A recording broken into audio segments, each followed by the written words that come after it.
Set অঙ্ক সাধারণত ইংরেজি বড় হাতের অক্ষর অর্থাৎ ক্যাপিটাল লেটার দ্বারা হয়ে থাকে।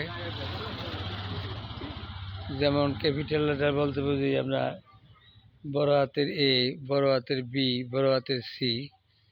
এই ধরনের ক্যাপিটাল লেটার দ্বারা সাধারণত সেটের নামকরণ করা হয়।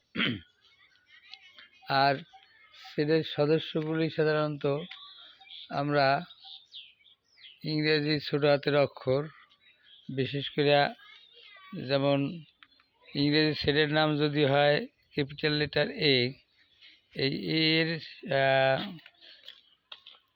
সেটের সদস্য হবে ছোট হাতের অক্ষর, যেমন এ, বি, সি, ডি ইত্যাদি। এগুলি সবই স্মল লেটার এবং প্রত্যেকটির মাঝে কমা দিয়ে লিখতে হয় এবং সাধারণত সেট দ্বিতীয় বন্ধনী বা সেকেন্ড ব্র্যাকেট দ্বারা আবদ্ধ করা হয়। এইভাবে আমরা সেটের এই শনাক্ত করে থাকি এবং বুঝতে হবে যে সেট বলতেই দ্বিতীয় বন্ধনীর মধ্যে আবদ্ধকৃত সদস্যগুলি হলো সেটের উপাদান বা সেটের সদস্য। সাধারণত মোটামুটি এলিমেন্ট দ্বারা প্রকাশ করা হয়। যেমন এ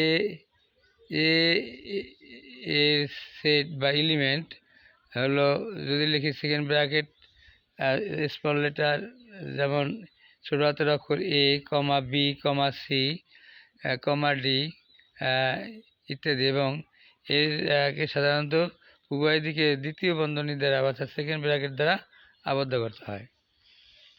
তো সেটকে সাধারণত দুই ভাগে ভাগ করা হয়। একটি হলো সেট গঠন পদ্ধতি এবং তালিকা পদ্ধতি। এই তালিকা পদ্ধতি সেটের সদস্য সংখ্যা সাধারণত ওই সীমিত বা লিমিটেড থাকে, নির্দিষ্ট থাকে। আর সেট গঠন পদ্ধতির যে সেটের সদস্য সংখ্যা তা আনলিমিটেড থাকে, অসীম থাকে। আপাতত এই পর্যন্তই আমি কিছুটা আলাপ করে রাখলাম যাতে সেট বুঝতে সুবিধা হয়। পরবর্তীতে আবার আসছি আমি সেট নিয়ে। খোদা হাফেজ।